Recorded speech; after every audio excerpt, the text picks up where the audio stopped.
आप में से शायद कई लोगों को पता है, मैंने अभी रिसेंटली अपनी एजेंसी बेच दी है। पिछले 13 साल से मैं डिजिटल मार्केटिंग का काम कर रहा था, अपनी एजेंसी चला रहा था। तो सबसे पहला क्वेश्चन ये निकल के आता है कि क्यों बेच दी? सबसे आसान रीज़न यही है कि भाई अच्छा पैसा मिल रहा था, इसलिए बेच दी। मैं पिछले कुछ टाइम से बहुत बोर हो गया था डिजिटल मार्केटिंग एजेंसी चलाते-चलाते, क्योंकि कुछ नए चैलेंजेस नहीं आ रहे थे। अगर देखा जाए, डिजिटल मार्केटिंग एजेंसी चलाना एक लीनियर काम है। मैंने क्योंकि उस टाइम पे डिजिटल मार्केटिंग शुरू करी थी, उस टाइम पे एआई टाइप की चीज़ें नहीं थी, तो हमारे साथ क्या होता था कि जितने नंबर ऑफ क्लाइंट्स हमारे पास में बढ़ेगी, उस हिसाब से हमको टीम बढ़ानी पड़ेगी। सीधा सा लॉजिक यही चलेगा। तो करते-करते क्या हुआ, टीम बढ़ती चली गई। अब एआई जब आया है, एआई के बाद में मुझे समझ में आया कि यार ये सारे जो 10 बंदे काम कर रहे हैं, ये एक ही बंदा इस चीज़ को कर सकता है। पर हमने पूरा एसओपी सिस्टम सब कुछ इसी तरीके से बना रखा था कि वो टीम ऑपरेशनल पूरा काम था।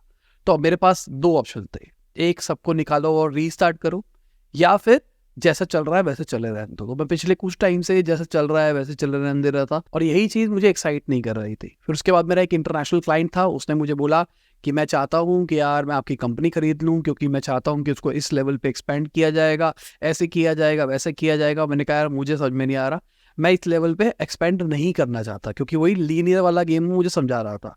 तो उसने मेरे को ऑफर किया, ठीक है आप मुझे भेज दो ये पूरा सिस्टम, टीम, और जो भी हमने एसओपीज बना रखे हैं सब कुछ आप भेज दो। एग्जिस्टिंग क्लाइंट्स भी आप सारे के सारे मेरे को दे दो, मैं सब कुछ हैंडल कर लूंगा।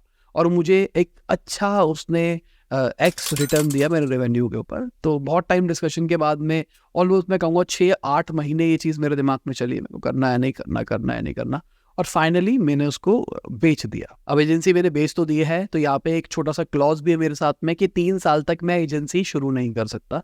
कंसल्टिंग कर सकता हूं, पर एजेंसी खुद से रन नहीं कर सकता। अब हमेशा मैंने सेल्स के अंदर सिखाया कि भाई सेल्स के पीछे लॉजिकल डिसीजन के साथ में इमोशनल डिसीजन भी होता है। तो ये था मेरा लॉजिकल रीजनिंग कि क्यों मैंने अपनी कंपनी बेची। पर मैं 6 महीने क्यों सोच रहा था, इस चीज को भी समझने की कोशिश कर। मैं अगर अपनी लाइफ की बात करके चलूं, तो मेरे लिए मजा बहुत इंपॉर्टेंट फैक्टर है कि मुझे काम करने में मजा आना चाहिए, मुझे चैलेंजेस मिलते रहने चाहिए। तो एजेंसी से मुझे चैलेंजेस नहीं मिल रहे थे। दूसरी साइड पे अगर मैं कंटेंट क्रिएशन यूट्यूब की बात करके चलूं, तो भाई अंत लेवल मेरे अंदर चेंजेस आए। जैसे आज मैं यूनिकॉर्न फाउंडर के साथ में बैठ के 2 घंटे बात कर सकता हूं। शायद मैं एजेंसी से जितना अभी कमा रहा था उसका 10 गुना भी कमा लेता, शायद मैं उन बंदों तक नहीं पहुंच पाता। पर कंटेंट क्रिएशन की वजह से मैं उन लोगों तक पहुंच पाया। मैं कैबिनेट मिनिस्टर से मिल पाया, मैंने पीयूष गोयल जी के साथ में बैठ के डिनर किया है बकायदा। ये एक बहुत बड़ी चीज हो गई ना। और ये तो हो गई खाली टशन वाली बात। एक बहुत इंपॉर्टेंट चीज जो मेरे साथ में हुई वो हुआ इम्पैक्ट। मैंने लोगों की लाइफ में चेंज लाया। जब वो लोग बोलते हैं ना, भाई मजा आ जाता है। मैं किसी इवेंट में जा रहा हूँ, वहां पर लोग कह रहे हैं भाई मैं तेरे को 8th क्लास से देख रहा हूँ। मैंने कहा 8th क्लास से इतना बुढ़ा थोड़ा हो गया हूँ मैं। पर वो लोग देख रहे हैं। कई लोग बता रहे हैं कि भाई मैंने आप ही की वीडियो देख के एमबीए कर दी, मुझे एमबीए करने की जरूरत ही नहीं पड़ी। कोई मुझे बता रहा है कि यार मैंने आपकी वीडियोस देखी, उससे मेरे बिजनेस के अंदर इतनी ग्रोथ आई, थैंक यू। कोई ऑफलाइन मिल रहा है, गले लग रहा है, कोई पैर छू रहा है। पैर छूना मतलब अगेन मेरे को लगता है इससे मैं बुढ़ा लगता हूँ, पर बहुत नेक्स्ट लेवल फीलिंग आती है। मतलब ऐसा लग रहा है कि यार किसी की लाइफ में आपने कितना चेंज डाला होगा, तब जाके आपके लिए वो इतना ज्यादा सोच रहा है। तो ये था एक बहुत बड़ा इमोशनल रीजन जिसके चक्कर में मैंने अपनी कंपनी बेची। अब व्हाट नेक्स्ट, अब मैं आगे क्या करने वाला हूँ? आगे अब मेरा फोकस रहने वाला है कंटेंट के ऊपर। अब मैंने नया ऑफिस बनाया था, सोच के ये बनाया था कि यहाँ पे एजेंसी का काम करेंगे, उसको स्केल करेंगे, ऐसा करेंगे वैसा करेंगे। पर मेरे पूरे ऑफिस को एक स्टूडियो बना दिया है जहाँ पर अलग अलग तरीके से वीडियोस में शूट कर सकता हूँ। अगर हम इंटेलेक्चुअल इंडीज की बात करके चले, तो इंटेलेक्चुअल इंडीज पे अभी हमारी एक सीरीज आई थी पूरी डिजिटल मार्केटिंग फॉर बिजनेसेस। उसी टाइप का कंटेंट मैं आगे भी प्लान कर रहा हूँ, जहां पर हम ऑफलाइन लोगों को बुलाएंगे और एक फुल डे वर्कशॉप टाइप्स करेंगे, साथ में आपस में डिस्कस करके वीडियोस निकालेंगे यूट्यूब पे। मैं अपना एक्सपीरियंस शेयर करूंगा, लोगों के ओपिनियन भी लेंगे और उससे हम एक फाइनल प्रोडक्ट निकालेंगे लोगों के लिए। और ये फ्री कंटेंट होने वाले हैं, बहुत नेक्स्ट लेवल प्रीमियम। मैं आज भी बोलता हूँ, जो अभी डिजिटल मार्केटिंग फॉर बिजनेसेस वाली सीरीज निकाली है, बहुत छोटी छोटी एसओपी वाली टू द पॉइंट वीडियोस है। और मैं आपको चैलेंज देके कहता हूँ कि आप बहुत सारे पेड कोर्सेज से ऊपर उसी छोटी सी सीरीज से वैल्यू ले सकते हैं। पर जो मैंने समझाया है उसको अप्लाई करना है। और जो बड़े बड़े लोग डिजिटल मार्केटिंग सिखा रहे हैं, वो जो मैंने बातें करी उसके बारे में बात ही नहीं करते, वो सिर्फ टूल सिखाते हैं आपको। टूल, अगर आपको फेसबुक एड पैनल सीखना है तो आप फेसबुक के ट्यूटोरियल सेक्शन के अंदर चले जाओ, वहीं से सिखा दिया जाएगा। अगर गूगल का पैनल सीखना है तो वहीं से सीख लो। इंपॉर्टेंट चीज़ है स्किल। तो मैंने वो स्किल सिखाया है फ्री के अंदर। तो अभी ये सिर्फ स्टार्टिंग थी। अभी आने वाले टाइम में हम बहुत नेक्स्ट लेवल कंटेंट लाने वाले हैं इंटेलेक्चुअलिटीज के अंदर, जहां पर हम ऑफलाइन भी लोगों को बुलाएंगे। तो अगर आप भी किसी इवेंट में आना चाहते हैं तो डिस्क्रिप्शन में हमने एक फॉर्म दे रखा है, आप वहां पे भर सकते हैं। तो जो भी बिजनेस रिलेटेड हमारा इवेंट होगा उसके अंदर आपको इन्विटेशन मिल सकता है। हम सिलेक्ट करेंगे किसको हमको चुनना है। साथ में इंटेलेक्चुअलिटीज पे मेरा प्लान है, ये जो वर्कशॉप्स करेंगे स्टार्टिंग में हो सकता है कि हम उसको रिकॉर्डेड ही रखें, पर फ्यूचर के अंदर मेरा प्लान है इसको लाइव स्ट्रीम करने का। मतलब ऑफलाइन भी लोग बैठे हैं, वो यूट्यूब पे लाइव स्ट्रीम भी हो रही है, तो यूट्यूब से भी लोग कनेक्ट कर पा रहे हैं। तो वहां से भी इनपुट आ रहा है, ऑफलाइन से भी आ रहा है, और मैं अपने पॉइंट ऑफ व्यू भी शेयर कर। अगर हम लपास वॉइस की बात करके चले, जहां पर बिजनेस न्यूज और करंट अफेयर्स आते हैं, तो वहां पे यही आता रहेगा आने वाले टाइम में। हम कोशिश करेंगे वहां पे नंबर ऑफ वीडियोस की फ्रीक्वेंसी बढ़ा सके। अगर हम लपास टेक की बात करके चले तो वहां पर टेक का कंटेंट और ज्यादा आएगा। तो वहां पे हम टेक न्यूज टाइप की चीज डाल रहे हैं। मतलब वो टेक न्यूज वो वाली नहीं है जो बाकी लोग दिखाते हैं कि भाई ये टप फोन आ गया, इसमें ये फीचर है। हम AI रिलेटेड टेक के बारे में बात कर रहे हैं। और फ्यूचर के अंदर मेरा प्लान है कि किसी के साथ में मतलब एक बंदा हायर कर लेंगे जो मेरे को सेटअप करके दे दिया करेगा। तो जो भी नई नई ओपन सोर्स टेक्नोलॉजी आया करेगी AI के अंदर, उसको हम गूगल को लैब में चला के टेस्ट करके देखेंगे, भाई इसको ऐसे कर सकते हैं, ऐसा कर सकते हो। और आप लोगों को सिखाऊंगा भी कि इस तरीके से आप AI के अंदर नेक्स्ट लेवल जा सकते हैं, क्योंकि एकदम नेसेंट है। मैं भी सीख रहा हूँ और मैं भी सीखता सीखता आपको भी सिखाता रहूंगा। 2 साल के बाद में मजा आएगा। तो जिन लोगों ने 2017 से मेरे साथ जुड़े थे, अगर आप में से कोई है तो नीचे कमेंट में बताना, उनको पता है कि अगर आपने कॉन्स्टेंटली फॉलो किया तो आप बहुत ज़्यादा ग्रो होगे। मैं भी ग्रो हूँ और साथ में आप भी ग्रो हुए। तो सिमिलरली AI वाले के अंदर हमारी जर्नी यही रहने वाली है कि फ्यूचर के अंदर 2 साल के अंदर अगर आप फॉलो करते रहोगे तो आप AI के अंदर एक सुपीरियर प्रोडक्ट बन चुके होगे। अगला एक नया चैनल हमने शुरू किया है, द साहिल खन्ना शो। तो साहिल खन्ना शो के अंदर हम क्या कर रहे हैं, पहली बार मैं अपने हिस्ट्री के अंदर मासी कंटेंट बना रहा हूँ।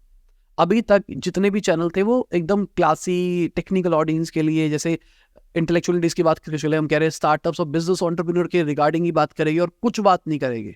पर वहां पर हम जा रहे हैं थोड़ा सा ब्रॉड, जहाँ पे हमने स्टार्टिंग में एस्ट्रोलॉजी शुरू करी है, वास्तु करेंगे, क्योंकि मुझे लगता है वहां से ना डेमोग्राफिक एक नया आएगा।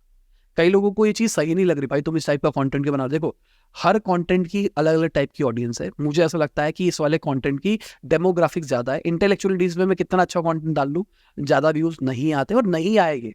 अंटिल अनलेस मैं केस स्टडीज और जियो पॉलिटिक्स बनाने लग जाऊँ तो मेरे शायद व्यूज़ बढ़ जाएंगे। पर अगर मैं एकदम टेक्निकल फनल बिल्डिंग ऐसी चीज़ें टेक्निकल बातें कर रहा हूँ जो शायद एक स्पेसिफिक लोगों के लिए, अगर आप स्टार्टअप्स की बात करके चलो, वो क्या है, 70-80 हज़ार स्टार्टअप्स है, उनके लोग ही तो देखना चाहते हैं ना इन वीडियोस को।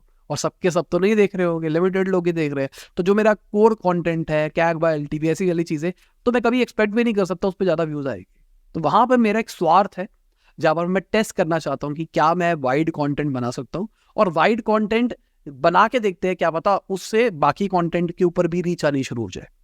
कि वहाँ पर कोई किसी और चैनल पे देख रहा है, उसके बाद उसको डिजिटल मार्केटिंग जाननी थी, तो वो मेरे दूसरे चैनल पे मेरी शक्ल देखता है और वो वीडियो देख लेता है। तो मैं टेस्ट करना चाहता हूँ इससे क्या होगा। और खाली जरूरी नहीं है उस पर एस्ट्रोलॉजी ही लेके आएंगे, इसके अंदर मेरा मन है कि हम न्यूट्रिशनिस्ट भी लेके आएंगे, इसके अंदर हम योगा वाले भी लेके आएंगे। मतलब लॉजिकली एक जेनरिक इंसान के लिए जो बेसिक चीज़ें हैं उसकी लाइफ की, हम उसके बारे में डिस्कस करेंगे। वहां पर पूरा फोकस ये रहेगा और विद लाइव ऑडियंस रहेगा। ये पॉडकास्ट टाइप चल रहा होगा और बीच बीच में हम ऑडियंस से क्वेश्चंस लेते रहेंगे, हमारे जो गेस्ट होंगे वो आंसर देंगे ऑडियंस को। तो इसी के ऊपर पूरा पूरा फोकस रहने वाला है। अगर मैं आज साहिल खन्ना चैनल की बात करके चलूँ, जिसपे बहुत टाइम से कंटेंट नहीं आया है, शायद जब आप ये वीडियो देख रहे हो शायद एक वीडियो आ चुकी होगी, उसके ऊपर मेरा प्लान है कि हम उस पर भी कॉन्टेंट विद ऑडियंस डालेंगे।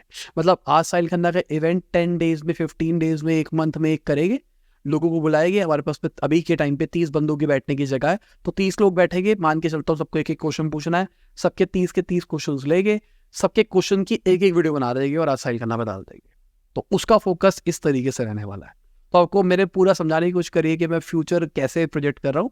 किसी का कोई ओपिनियन तो नीचे कमेंट में बताना कि क्या क्या और कर सकते हैं, क्योंकि मान के चलो मेरे पास में बहुत टाइम है और मैं पूरा अपना टाइम कंटेंट के ऊपर ही डालना चाहता हूँ। और कई लोगों का ओपिनियन होगा कि भाई जो साहिल खन्ना पॉडकास्ट कर रहे हो उस पर एस्ट्रोलॉजी वगैरह मत करो, मुझे करने दो, ठीक है, गिव मी 3-4 मंथ्स, उसके बाद डिसाइड करेंगे कि करना है नहीं करना। मैं हमेशा कुछ भी करता हूँ तो उसको पहले करता हूँ, शिद्दत से करता हूँ, सच्चे दिल से करता हूँ, उसके बाद देखते हैं कि वो किस डायरेक्शन में जाना चाहिए, किस डायरेक्शन में नहीं जाना चाहिए। तो पहले उसको करने देते हैं। बाकियों के रिगार्डिंग अगर तुम्हारे पास कोई ओपिनियन तो बताना कि हम क्या क्या कर सकते हैं। और कोशिश करना यार, इंटेलेक्चुअलिटीज़ की वीडियोस थोड़ी शेयर करने की कोशिश करो ताकि यहाँ पर हम और क्वालिटी कंटेंट डाल पाए, क्योंकि मैं चाहता हूँ यार यहाँ पे डालना, पर जिस लेवल पे रीच मिलती है ना उस लेवल पे दिल में मज़ा नहीं आता, मन नहीं करता। अब मोनेटाइजेशन की बात भी कर लेते हैं। मुझे एजेंसी बेच के पैसा आ गया तो पैसा तो ठीक है, पैसा तो होता है, पर मुझे पैसा और भी कमाना है। तो इसके लिए हमने कोर्स बेचने हैं और अपने प्रोडक्ट्स निकालने हैं। ठीक है, कोर्स हमारा डिजिटल मार्केटिंग का कोर्स चल रहा है और एक स्टार्टअप के ऊपर कोर्स निकालने वाले हैं।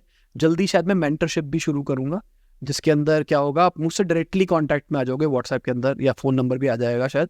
लिमिटेड लोग ही रखेंगे, शायद 30 लोग रखेंगे, और साथ पे उनको 24 पीसेज ऑफ वर्कशॉप्स देंगे, जहाँ पर ऑफलाइन बुलाएंगे और ऑफलाइन एक एक प्रॉब्लम एक एक क्लास के अंदर तोड़ेंगे। मतलब एक के अंदर सप्लाई चेन मैनेजमेंट तोड़ रहे हैं, एक के अंदर कुछ कर रहे हैं। और जरूरी नहीं है हमेशा मैं ही रहूं, मतलब मैं तो रहूंगा ही, मेरे साथ में हो सकता है इंडस्ट्री एक्सपर्ट लेके आए, कोई बड़ा टीचर लेके आए, कोई एक्सपर्ट लेके आए, उनके साथ में बैठ के उन 30 लोगों को एकदम गाइडेंस दी जाएगी और उनको अपलिफ्ट किया जाएगा और इसको रिकॉर्ड कर दिया जाएगा। फ्यूचर के अंदर जो एक एक हम 24 वर्कशॉप्स करेंगे उनको इंडिविजुअली भेज भी पाएंगे, पर जो मेंटरशिप होगी वो स्पेसिफिक लोगों को स्पेसिफिक टाइम के लिए दूंगा, उसके बाद नहीं दूंगा। ऐसा नहीं रहेगा, वो ओपन टू ऑल रहेगी, हम सेलेक्ट करेंगे किसको हमको चुनना है। अगर मैं प्रोडक्ट्स की बात करके चलूँ तो अगर हमारे को अच्छे डेवलपर मिलते हैं और अच्छे तरीके से हमारे साथ काम होता है तो लेट्स सी कि हम प्रोडक्ट की दुनिया में किस तरीके से आगे बढ़ सकते हैं और क्या क्या बना सकते हैं।